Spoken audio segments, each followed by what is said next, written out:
Hello বন্ধুরা, তোমার সাথে কেমন আছো? আশা করি তোমার সাথে খুব ভালো আছো। বন্ধুরা, এয়ারফোর্সের তরফ থেকে গ্রুপ সিতে তোমাদের কিন্তু আবারও নতুন নিয়োগ হচ্ছে। তো এখানে কিন্তু তোমাদের দারুণ খুশির খবর থাকছে, কারণ বয়স থাকছে তোমাদের কিন্তু 18 থেকে 25 এবং পার্মানেন্ট ভাগে কিন্তু নিয়োগ হচ্ছে এখানে। ঠিক আছে, যারা কিন্তু গ্রুপ সি ভ্যাকেন্সির জন্য অপেক্ষা করছিলে, একদম কিন্তু অফিসিয়াল ওয়েবসাইট থেকে আমি তোমাদের কিন্তু অফিসিয়াল নোটিশ আলোচনা করে দেবো এই ভিডিওর মাধ্যমে। অবশ্যই ভিডিওটা স্কিপ না করে সম্পূর্ণ দেখবে এবং আমাদের ইউটিউব চ্যানেলে যদি নতুন হয়ে থাকো সাবস্ক্রাইব করবে। এই রকম আপডেট ভিডিও সবার প্রথমে পেয়ে যাবে। আজকের ভিডিওটি শুরু করছি। বন্ধুরা, অন স্ক্রিন দেখতে পাচ্ছ ভারতীয় বায়ুসেনা Indian air force direct recruitment group civilian post in IAF। ঠিক আছে, ইন্ডিয়ান এয়ারফোর্স অ্যাডভার্টাইজের নম্বর 02/2024। একদম কিন্তু অফিসিয়াল PDF তোমাদের সামনে আলোচনা করছি। তো এটা যদি তুমি নিতে চাও, এই PDFটা অবশ্যই হোয়াটসঅ্যাপ গ্রুপ এবং টেলিগ্রাম গ্রুপে জয়েন হয়ে যাও। সেখান থেকে কিন্তু তুমি সরাসরি ডাউনলোড করতে পারবে। এবং বন্ধুরা বলে দিচ্ছি, এটা কিন্তু একদম তোমাদের অফিসিয়াল PDF। তোমাদের পার্মানেন্টভাবে কিন্তু নিয়োগ হচ্ছে গ্রুপ সি ভ্যাকেন্সিতে। ঠিক আছে, কোনো প্রকার কিন্তু অগ্নিপথ স্কিম না, পার্মানেন্টভাবে নিয়োগ। যারা কিন্তু তোমরা ইন্ডিয়ান এয়ারফোর্সে পার্মানেন্টভাবে কিন্তু জব ভ্যাকেন্সির জন্য ওয়েট করেছিলে, তাদের জন্য একটা কিন্তু সুবর্ণ সুযোগ চলে এলো। এবং এটা কিন্তু অফলাইন ফর্ম ফিল আপ, অফলাইনের যে তোমাদের ডকুমেন্টস এবং পিডিএফটা, সেটাও কিন্তু আমি তোমাদের দিয়ে দেবো। তুমি কিন্তু ডাউনলোড করে একদম A4 সাইজ কাগজে কিন্তু বের করে পোস্ট অফিসের মাধ্যমে কিন্তু আবেদন করতে পারবে। তো বন্ধুরা, এখন কিন্তু আমি তোমাদের ভ্যাকেন্সির ডিটেলসটা দেখিয়ে দিচ্ছি, দেখে নাও। তো গ্রুপ সি পোস্টে, সিভিলিয়ান পোস্টে কিন্তু ভ্যাকেন্সি থাকছে ইন্ডিয়ান এয়ারফোর্সের তরফ থেকে। তো এখানে কিন্তু তোমাদের কোন কোন পোস্টে ভ্যাকেন্সি থাকছে দেখে নাও। লোয়ার ডিভিশন ক্লার্ক, ঠিক আছে, LDC। তো এই পোস্টে যতগুলো তোমাদের ভ্যাকেন্সি টোটাল কিন্তু এখানে দেওয়া আছে, এটা তুমি দেখে দিবে। এবং এখানে কিন্তু একটা দেখতে পাচ্ছ পোস্টাল অ্যাড্রেস। যেহেতু বন্ধুরা আমি এটা বলে দিচ্ছি, এটা কিন্তু তোমাদের পোস্ট অফিসের মাধ্যমে আবেদন করতে হবে, অফলাইন ফর্ম ফিল আপ। তো এক্ষেত্রে তোমাদের কিন্তু যেই পোস্টাল অ্যাড্রেসে তুমি কিন্তু জব করতে চাও, সেই পোস্টাল অ্যাড্রেসটা কিন্তু তোমাদের এখানে দেওয়া আছে, এটা কিন্তু দেখে নেবে। এবং সেখান থেকে তুমি কিন্তু সরাসরি অ্যাপ্লিকেশান করতে পারবে। ঠিক আছে, সরাসরি কিন্তু পোস্ট অফিসের মাধ্যমে কিন্তু অ্যাপ্লিকেশান করতে পারবে। তো এখানে কিন্তু দেখতে পাচ্ছ পোস্টাল অ্যাড্রেস সব কিন্তু LDC, অর্থাৎ লোয়ার ডিভিশন ক্লার্কের কিন্তু তোমাদের নিয়োগটা থাকছে গ্রুপ সি পোস্টে। তো এখানে দেখতে পাচ্ছ অনেক কিন্তু যে পোস্টাল অ্যাড্রেসগুলো আছে, এখান থেকে কিন্তু তোমার চুজ মতো তুমি কিন্তু দেখে নেবে। ঠিক আছে, আমি একদম কিন্তু বলে দিচ্ছি। এখানে দেখতে পাচ্ছ রাজস্থান আছে প্রথমে পোস্টাল অ্যাড্রেস, তারপর গুজরাট আছে, আবার কিন্তু রাজস্থান আছে। ঠিক আছে, তারপর আবারও তোমাদের গুজরাট আছে, তারপর দেখতে পাচ্ছ ইন্ডিয়ান এয়ারফোর্স। ঠিক আছে, তো এখানে কিন্তু নিউ দিল্লি আছে, বেঙ্গালুরু আছে, এবং এখানে কিন্তু দেখতে পাচ্ছ আসাম আছে। ঠিক আছে, টোটাল এইগুলো কিন্তু তোমাদের রয়েছে। ভ্যাকেন্সির ডিটেলসটা কিন্তু তোমাদের ডান দিকে দেওয়া আছে, এগুলোও কিন্তু দেওয়া আছে, দেখে নেবে। ST SC থেকে শুরু করে সব কিছু ভ্যাকেন্সি এখানে কিন্তু দেখে নেবে। ঠিক আছে, তো একদম কিন্তু আমি এখানে তোমাদের আরও ডিটেলস চলে আসছি, যেটা কিন্তু তোমাদের জুম করে দেখিয়ে দিচ্ছি আমি, যে ডিটেলস এখানে কিন্তু কী আছে। ঠিক আছে, তো এখানে কিন্তু আলাদা আলাদা SC STর OBCর সবার কিন্তু আলাদা আলাদা কিন্তু ভ্যাকেন্সি রয়েছে। বাকি কিন্তু এখানে দেখতে পাচ্ছ এজ লিমিট আমি তোমাদের যেমনটা থাম্বনেলে দেখিয়েছিলাম, 18 থেকে কিন্তু 25 বছর ইন্ডিয়ান এয়ারফোর্সের পার্মানেন্ট যেহেতু ভ্যাকেন্সি, সেই জন্য কিন্তু 18 থেকে 25 বছর বয়স এখানে রয়েছে।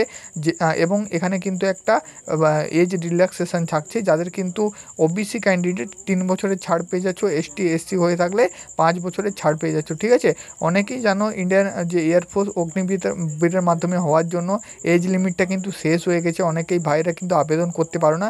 তো এক্ষেত্রে কিন্তু তোমরা আবেদন করতে পারো গ্রুপ সি পোস্টে। এজ লিমিট কিন্তু 18 থেকে 25 রয়েছে।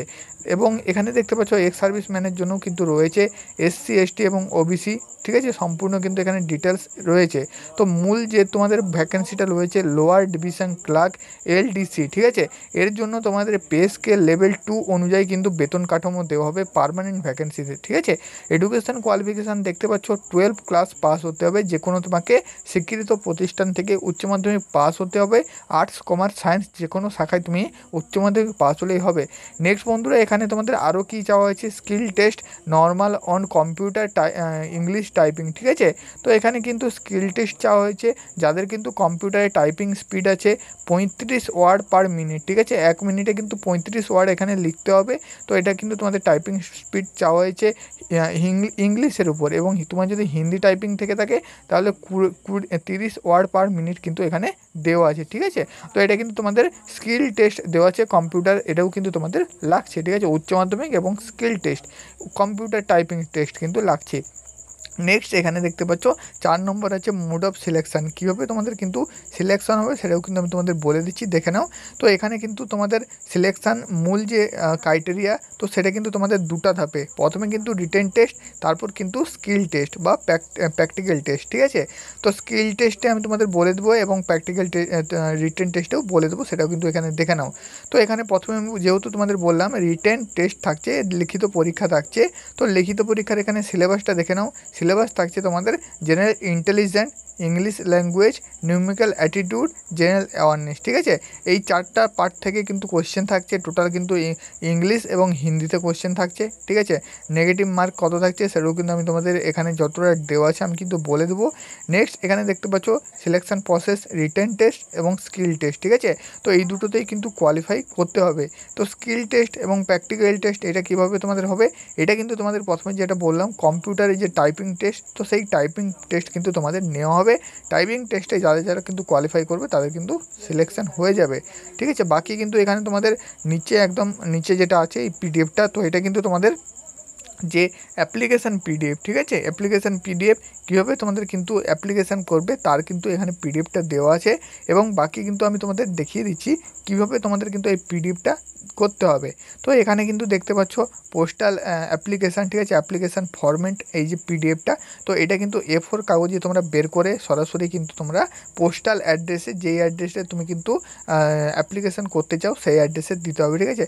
এখানে তোমাদের নাম, তোমাদের DOB, ফাদার্স নেম সব কিছু দিবে, এবং এখানে কিন্তু দেখতে পাচ্ছ পাসপোর্ট সাইজ ছবি দিবে, অ্যাড্রেস দিবে, পারমানেন্ট অ্যাড্রেস দিবে, ঠিক আছে। Caste, education certificate, education qualification, ঠিক আছে, সমস্ত কিছু কিন্তু এক্সপিরিয়েন্স সার্টিফিকেট, যেটা তোমাদের কম্পিউটারে যেটা তোমাদের বললাম টাইপিং টেস্ট, তো তার জন্য সার্টিফিকেট যদি থেকে থাকে সেটাও কিন্তু তুমি টেকনিক্যাল ট্রেনিং, ঠিক আছে, সমস্ত কিন্তু এখানে দিয়ে তোমাদের এখানে কিন্তু পোস্টাল অ্যাড্রেস দিয়ে সিগনেচার করে তুমি কিন্তু এটা স্পিড পোস্টের মাধ্যমে সরাসরি কিন্তু দিতে পারবে, পোস্টাল অফিসের মাধ্যমে তোমরা কিন্তু দিতে পারবে। তো সম্পূর্ণ ডিটেলস কিন্তু আমি তোমাদের বলে দিলাম। এটা কিন্তু group C post, permanent vacancy, কোনো প্রকার অগ্নিপথ স্কিম না, ঠিক আছে। যারা যারা কিন্তু অ্যাপ্লিকেশান করবে অবশ্যই অ্যাপ্লিকেশানটা করে নাও।